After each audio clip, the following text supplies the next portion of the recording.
questions? No problem. Okay, so then continue with Shulchan Aruch. And we are, wow, it's very long. Okay, we're about to finish. It's very long Siman. Siman 59. Somebody following page 284. So, and our topic is Shihiyanu and Hatov Hametiv blessing. Okay, so halacha number 20. One who sees his friend after the separation of 30 days or longer. See the following Siman 12. C of 12, okay. Regarding the calculation of 30 days. Okay. And his friend is very dear to him.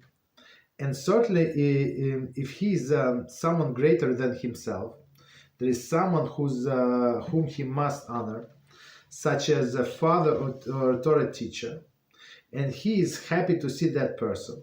He should recite Shihiyanu blessing, even during the time of separation. He had received letters from him. Okay, so let's do it again, and we see what Mishnah Berurah has to say. So the situation is, so you have not seen your friend, somebody close to you for 30 days, now you see, and you say Shihiyanu. Okay. And this 30-day period is actually relevant to other halachas as well, right? So when whether you haven't seen the ocean, right, or something for the 30, there was some beautiful mountains, so you can say the same blessing on every 30 days. Okay. So one more time, one who sees his friend after separation of 30 days or longer, right? And his friend is very dear to him. So of course, that's needless to say, you're happy to see that person. And certainly, if he's someone greater than himself, for example, someone whom he must honor, okay, such as father or Torah teacher, and he is happy to see that person, happy to see this person, right? He should recite Shihiyanu blessing.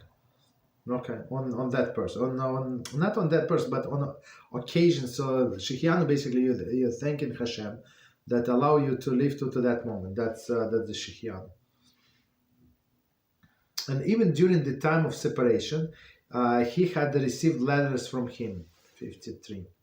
Mishnah Berurah 2552 rules that if one has received letters from his friend, or was informed of his welfare, he does not recite the blessing. If, however, he heard that his friend was ill, and when he met him, he saw that he was healthy, one should certainly recite Shihiyanu blessing. Okay, so basically, if you're in touch over like some messenger or something, or right, or over the telephone, so you would not say the Shihiyanu blessing. Okay. But sometimes people I don't know, haven't talked for a long time. Somebody just texts me. I have not spoken to person maybe for 15 years. Okay, so that's very interesting. Okay,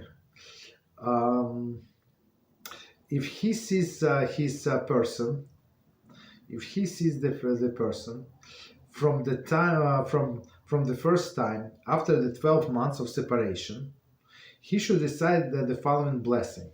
So 30 days you're glad to see him, but 12 months it's like his resurrection of the dead, right? So yeah, so it says Baruch atah HaShem Elokeinu melech haolam mechayei hamesim, right? So it's a resurrection of the dead. Bless, here we go. Bless Ayu Hashem, our God, King of the universe, who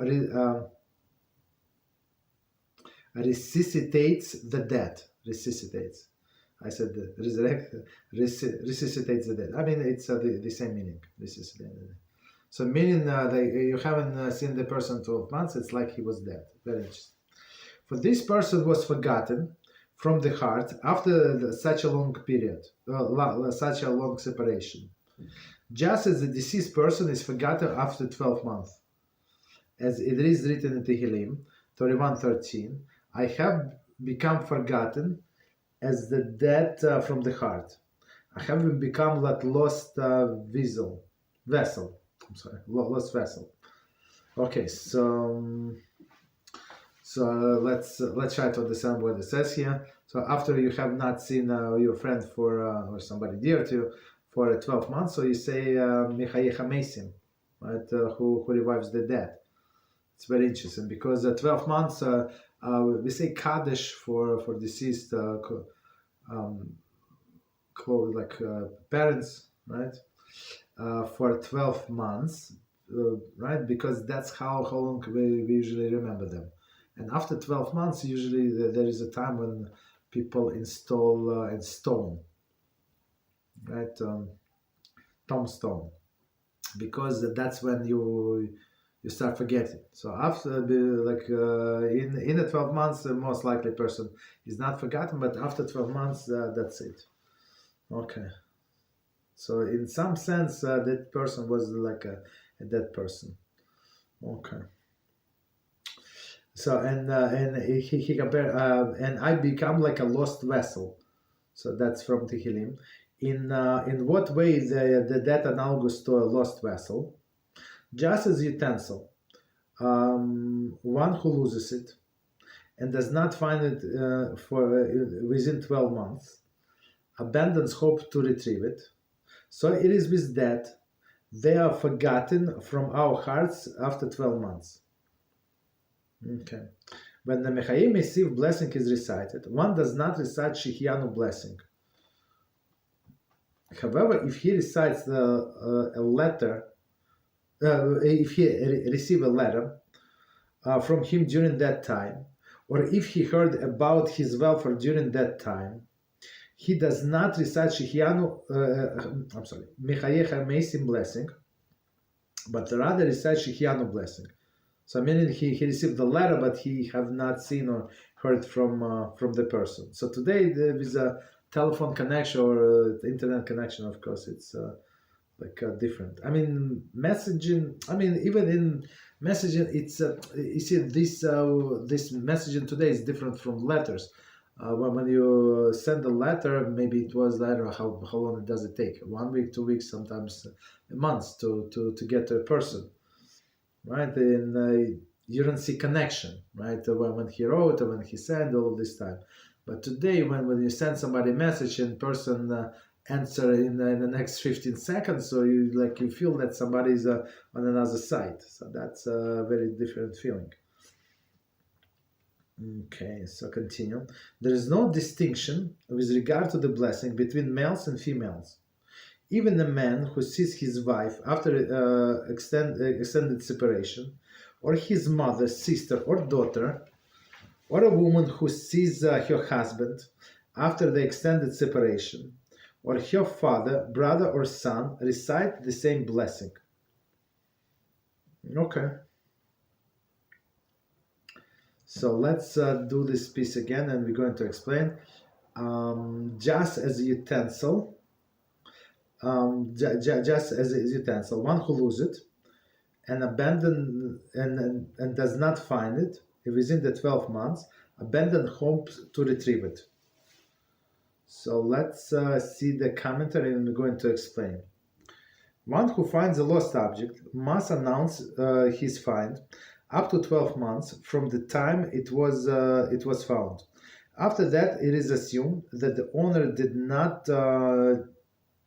If the owner did not claim it, has abandoned the hope to retrieve it. Okay, so it is in a section of lost and found objects. Some objects, for example, value, I don't know, if it was lost in a predominantly non-Jewish neighborhood, so most of the people would lose the hope to retrieve it right away. They would not even bother to go back or put the ad or something lost, right? Nobody's going to give it back.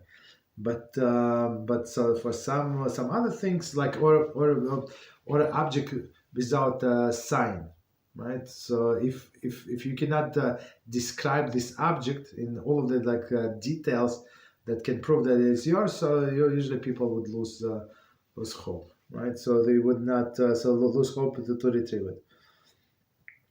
but if this guy, right, he puts all of the ads, and let's say there is a signs meaning simanim, right? So the person can come and said, yeah, on the left side there is a scratch, on the right side it's like bump, this and that, it's the paint is missing. Like he can say, like if you're owner of the object, so you can describe in all of the details, right? So for stuff like that, the finder has to put advertisements, right? So I found this and that, so and give his contact number, and the person who wants to claim this object has to come and give him all of the simanim, describe the object and all of the details in order to claim it. So this finder put this what is it? This advertisement in all of the local shuls, right? And where he found, and nobody come to claim it, so that's it, right? So after 12 months, so if nobody came after 12 months, so he can keep it. Because why? Because other person lost hope. When you lose hope, it's a business transaction. You renounce the ownership of this thing, right? So that's what they explain. And hope to retrieve it. So it is with the dead, right? They are forgotten from our hearts after 12 months. So same as this utensil. So maybe in the 12 months the person was hoping maybe somebody's going to knock on my door. I don't know how they find me, doesn't matter, right? Maybe something is going to happen, but after 12 months, that's it. The person forgets. Okay, so same as that person, after 12 months, you don't remember them, right? And you see it every day. You see, in a shul wherever I go, there are many some like elderly people, and since like in the past, I don't know how many years I've been there, like I don't know whatever years. So every year, a few people die that you know from a minyan, or a secretary was in the shul for I don't know 30 years, and she passed away. Also, when the jad passed away, it's like in your mind somebody's saying Kaddish, but after some time it's like I remember them. It was only like 12 months ago, like less than 12 months ago. So, but they have in a very distant memory. That's how Hashem runs the world. Okay. Commentary. Being reunited after the absence of 12 months is akin to seeing friends after he has been brought back to life. Hence, the blessed Mechayah HaMesim, who resuscitates the dead. Mishnah Berurah 225 CF4. Okay. Continue. There Mishnah Berurah gives another reason. 56, 1 second. Continue. When the blessed, I apologize. When the Mechiyah Mesim blessing is recited, one does not recite Shechianu blessing. So it's one of the or another, right? Shechianu or Mechiyah HaMesim. But after a year, it's like as we said, it's like a person was dead. You already forget. You forgot about him. As like he was dead, right? However, if he received a letter from him during that time, or he heard about his welfare during that time, he does not recite Mechayeh HaMesim blessing, but rather recite Shechianu blessing. So Shechianu, like if you did not talk to that person, so it's different. Even you receive letter, but here in this Mechayeh HaMesim, meaning since you were in touch, so you knew that the person is not dead. So it's not that. So meaning you did not forget the person. I apologize. The meaning that you did not forget the person. So it's like you knew that he's alive. Okay. There is no distinction with regard to the blessing between males and females. Even a man who sees his wife. I'm not sure why somebody would think there is a distinction, but okay.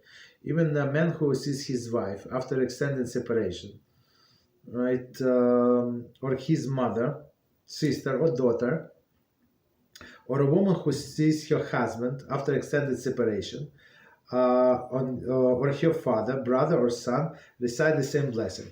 It's very interesting that he gives all of the list, so it would be inappropriate to say a blessing for your boss, right, or for another's wife, right? Maybe it's very good that she came home after, I don't know, maybe she was in the hospital for a long time or was away for whatever reason.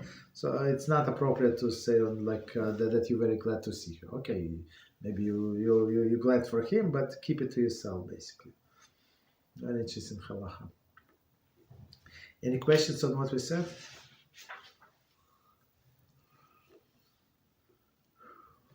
Rabbi? Yes, go ahead. So, losing hopes of retrieving an object that was stolen from us, Mm-hmm. does that I don't know how to say it. So let's say I got something stolen a long time ago, and I haven't lost hope of retrieving this object, and this is like more than 12 months ago this happened. So does that is this object considered still mine if it got stolen from me? No. What's okay. That's a good question. So let's discuss the situation again. If in our situation we're talking about an object to be lost, okay, but stolen also like a very interesting case. So if it was stolen from a person, and he lost hope, so in some sense he renounced the ownership. So meaning it's not mine. Why is not mine? I'm never going to get it back. That's why it is not mine. So I'm not going to get it back. And but the thief has the obligation to return it forever. He has no right to keep it. But if he sold it to somebody else or gave it to somebody else, so that person became a new owner of the subject. You understand? So thief obligated to return, but if you want to get this object from a third party, let's say you find that the thief actually sold it to somebody else, right? Whatever. And you can prove that this object belongs to you. You have witnesses who came to your house and they saw this object in your house, and you can prove it. So you have to actually pay to that person to get your object back, right? So if that honest person, you take him to court, and he has to swear in the court how much he paid to the thief for that object, and if you want to get it back, you have to pay him. And then, of course, you take the thief. If the thief is known, you take him to court, and you will try to get the money from him. That's how it works, right? But if it was known that person who sold it to the third party was the thief, known information. So even if that person who bought from thief, he knows that most likely it's not, there is no proof, but most likely it is stolen. It is stolen. So in that case, we just take the court take from that person your object for free. You don't have to pay, because we have there is halacha that you're not allowed, as we said yesterday, right? We discussed yesterday a little. You're not allowed to buy from a thief anything, even if you just suspect that it was stolen. Okay. So that's it. Yes. Yeah. Go ahead. Thank you. So, is this object that was bought from someone that stole it cursed to a certain extent? I mean, is there like some curse upon this object, perhaps? No, I don't know. There is it's a simply physical object. I don't think. I don't know why asking somebody. In the past 3 days, two people, or I don't know, I think two people contacted me, and they said that maybe their life is cursed maybe somebody cursed them, and it's like people from different countries. I was like, you serious? Uh, so this curse is in our language is Ein Hara, right? Bad eye. Give somebody a bad eye. Is it exist? It exists 100%. Can you give Ein Hara to an object? I don't know. To a person, yes. To object, I don't know. Go ahead. Sorry, thank you. No, I mean, if this object, not like cursed, but perhaps it has no blessing because of being stolen. I mean, perhaps it's a tool that people use to make money. No, the blessings that comes, or blessing or opposite that comes because of our actions, not because of the objects, right? So if somebody took a hammer and I don't know, built the house or something, right? So is it blessed hammer? No, it's a hammer. Or if he was in an angry fit, hit his wife, I don't know, on the head with a hammer and she died, Chas v'shalom. So is it problem with the hammer? No, it's problem with the person, but problem with his temper, the problem with his actions. It's not hammer's problem. You understand? So that's why I'm not 100% sure about objects, but it's all about people, about their choices in life. But is it Ein Hara in the people? I mean, people tell me the story. I don't know.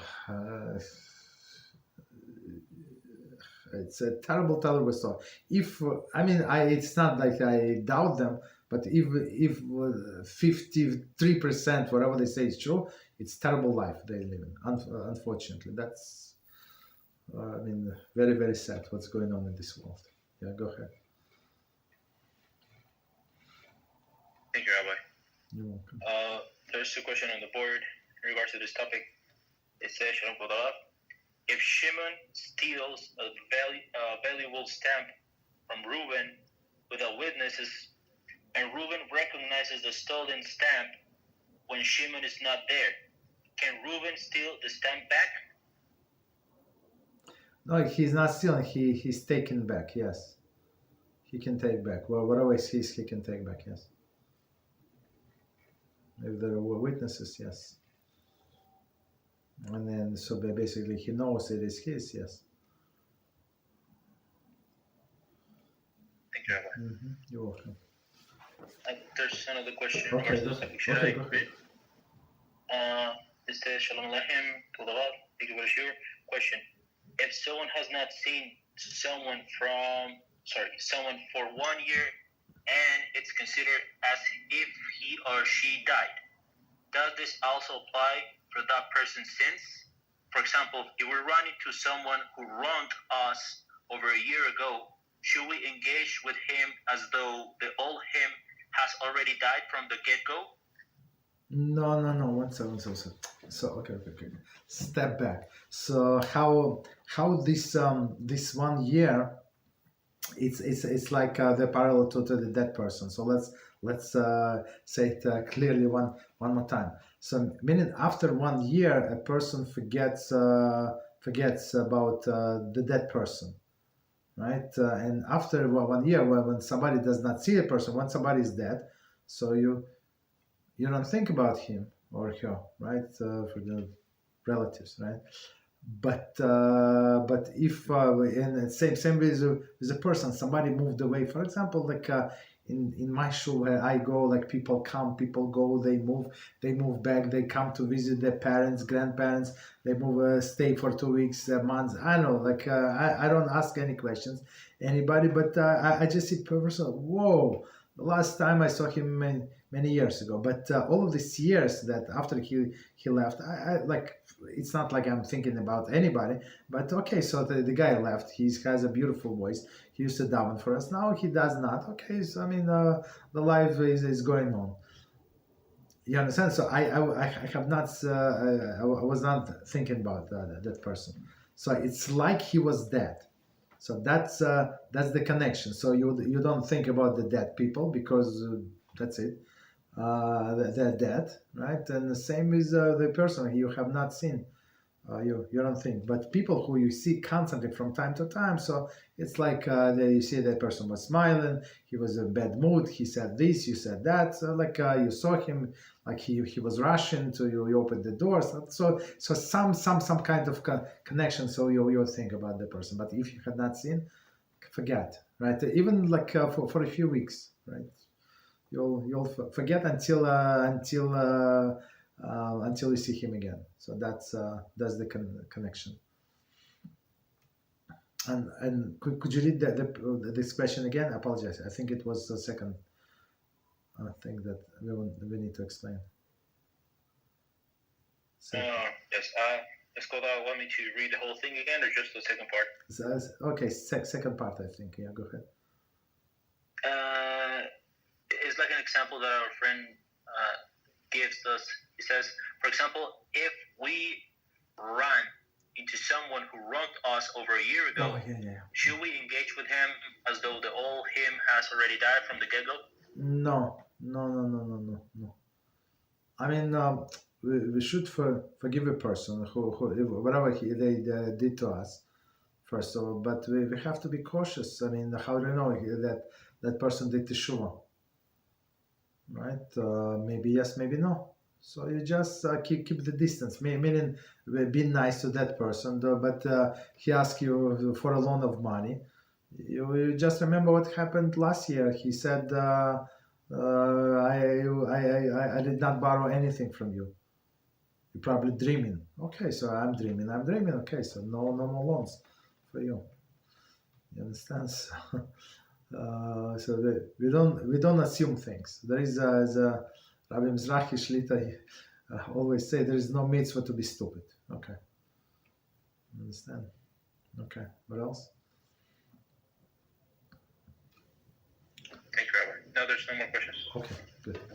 So let's continue. And last halacha in this Siman. So last part we said that you can say this blessing for opposite gender, but only when they're close to like a close family, brother, sister, mother, daughter, and that's it, right? Right? Because to them you can feel affectionate, but to others, no. Okay, 21. Regarding one's friend, whom he has never seen, but through the exchange of the letters sent from one to another, they become close friends. The halacha is that if he meets his friend after having developed this relationship, he does not recite blessing upon seeing him. Very interesting. For since they have never seen before, met face to face, their love is not strong. Very interesting. To foster the great happiness upon seeing him is to warrant there is the love is not strong to foster the great happiness upon seeing him as to warrant to recite the blessing. Okay, the halachas regarding reciting Hatov Hametiv blessing upon exchange of wine, Okay. During the meal is written above in Siman 49. So I'm going to give like a quick summary. I'm not going to go back. Okay. So let's do this again, and we're going to explain. It's actually very, very applicable today, at least to me for sure. Okay. And we're going to explain how. Regarding one's friend whom he has never seen, but through exchange of the letters sent from one another, they become close friends. The halacha is so through the exchange of the letters. So I don't know, like as nobody from my students how they look. I have no idea. Nobody. Okay, Baruch HaShem. Some people. No, some people say I've seen picture before we have camera, but only a few people. That's it. Majority of the people, 99%, I have no idea how they look, and tell the truth, I do not care. So why should I look? Even if it's men, like why? What the difference does it make? Unless he would say, I have this huge bump on my nose. Can I have plastic surgery, let's say. Okay, if it's huge bump, I guess I don't need to see. Yeah, you can have a plastic surgery if need to. But otherwise, there is no need to see the picture or do a video call and stuff like that. Some new people they call me the video call. I reject. You normal, who has time for that? I say you text me what you want and we're going to, or you leave me a voice notes. I don't need these things, right? So basically, if I see such a person after a few years, right, we're in communication from time to time, so I would not say the blessing, right?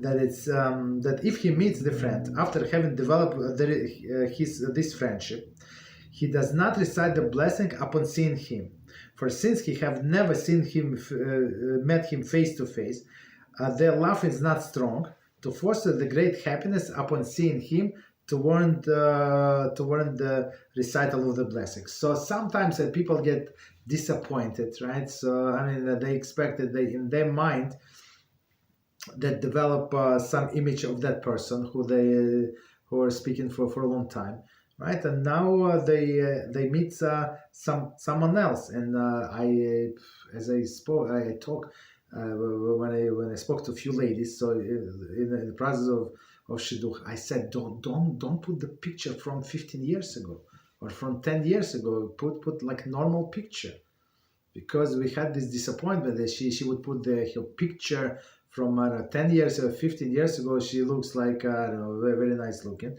and now when this guy went to the date, it was like totally different person. You understand? So I heard from this guy. Okay, so we cheated him. Okay, I mean, of course he's not normal, but I mean he's a good guy, but that was like his reaction was a little overboard. Okay. Okay, so but if you know how the person looked, meaning, and now you see him or after some time, so you develop some relationship and you're happy to see him, but otherwise you don't know. Okay, so halachos about wine. So in a few words, hatov hametiv, we say when we drink wine and we bring another bottle of wine. Another bottle of wine,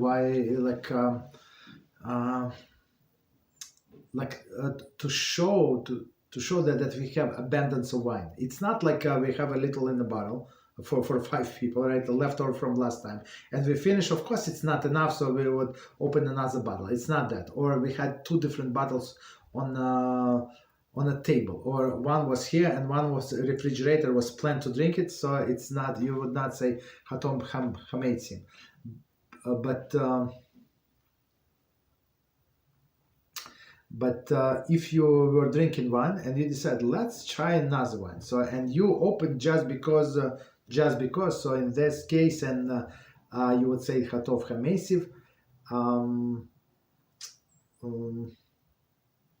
and plus you know that second bottle is the same quality or superior quality. So if you know that inferior quality, of course you don't say the blessing.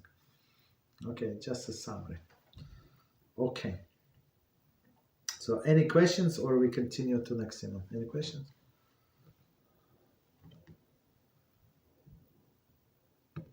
Okay. So very, very, very interesting topic. Siman number 60, the Lord's blessing overseeing various phenomena and events, right? Just today we spoke about the ocean, right? Even some people live next to the ocean, but they don't drive their way right to, like, I don't know, maybe they go different direction. Okay, so you see the ocean, you have to make a blessing. Okay, CF number 1 who sees fruit trees in bloom, recite the following blessing. So before we continue, let me see the commentary. One who sees the fruit tree in bloom, commentary. There is when one sees the actual flower buds that will grow into fruit. One does not recite the blessing upon seeing budding leaves. Okay, so upon the flower itself. So we usually make this blessing in a time of Nisan. Okay, in the month of Nisan.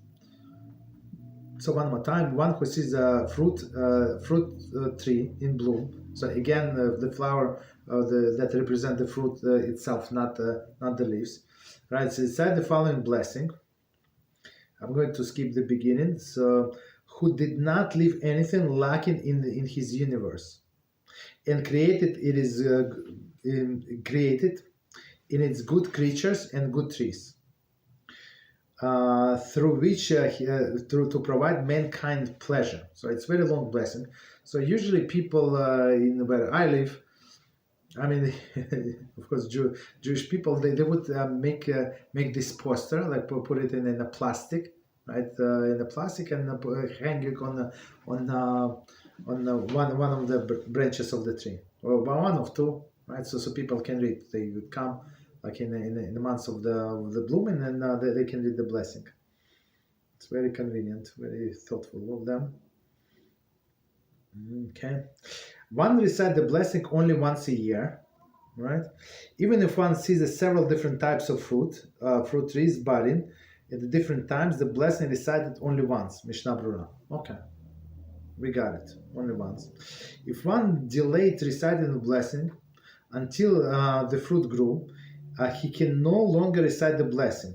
So technically, you don't have much time. It's like I say maybe it's 2 or 3 weeks to say that. I mean, of course, no, I apologize. It depends on the tree, but for example, where I live, there are not so many like fruit trees. So I mean, unless you go somewhere, so that's a different story. So you have only 2 or 3 weeks to do that. Okay. So commentary, Mishnah Brura 226 CF4 writes that if one did not see any fruit trees blossoming, but saw that fruit trees for the first time only after the fruit has already begun to grow, he may recite the blessing as long as the fruit has not yet fully developed. Very interesting. So technically,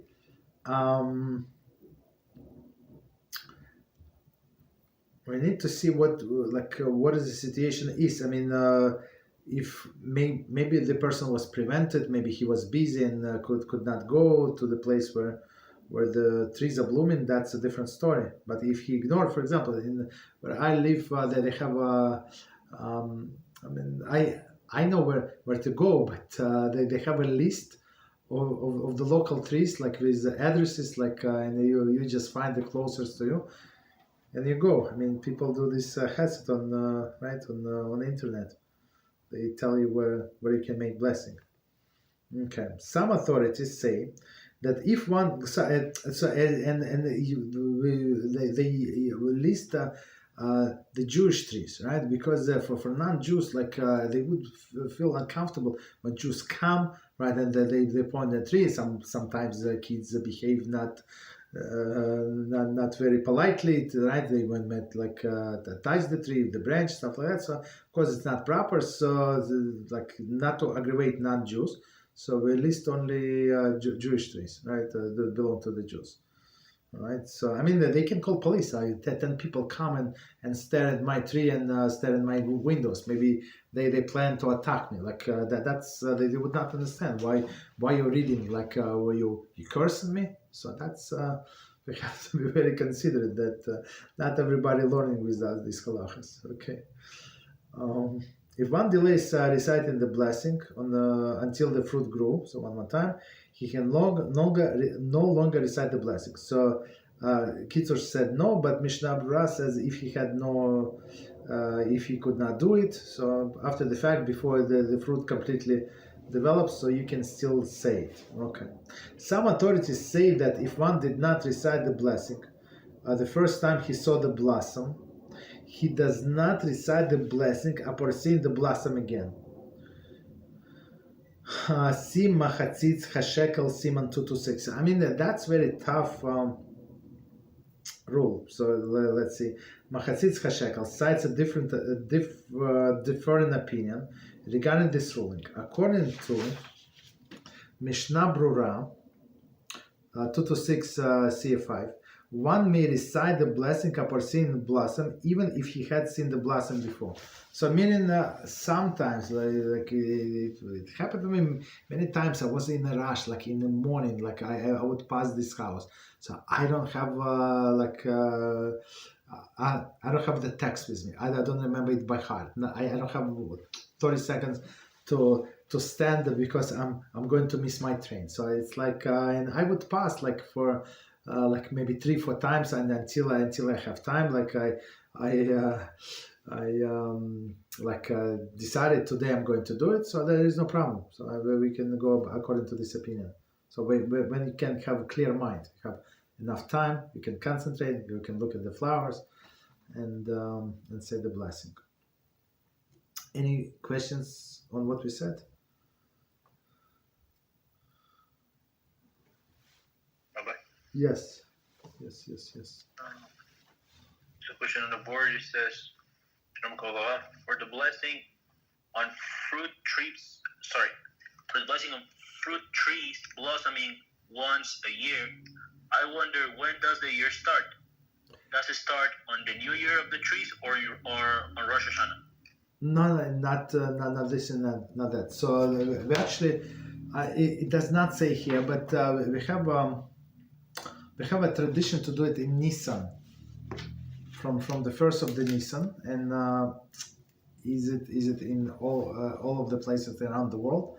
I don't think so, but at least in many places. On Tu B'Shvat, the new year of the trees is actually unless somebody living in southern hemisphere that they have what do they have? They have a summer there, summer or spring. Yes, it's possible, but in the northern hemisphere, it's actually the winter, right? So the new year of the trees, and when they were dead like in double quotes, during the winter, and they started waking up and start sucking the nourishment from the ground. So from outside it's completely dead, but it's like the process started of rejuvenation. That's a new year of the tree. So there is nothing there. There is no it's still winter. Okay, I guess we can stop here because that second one is very long, and upon seeing a meteor. Very interesting. Okay.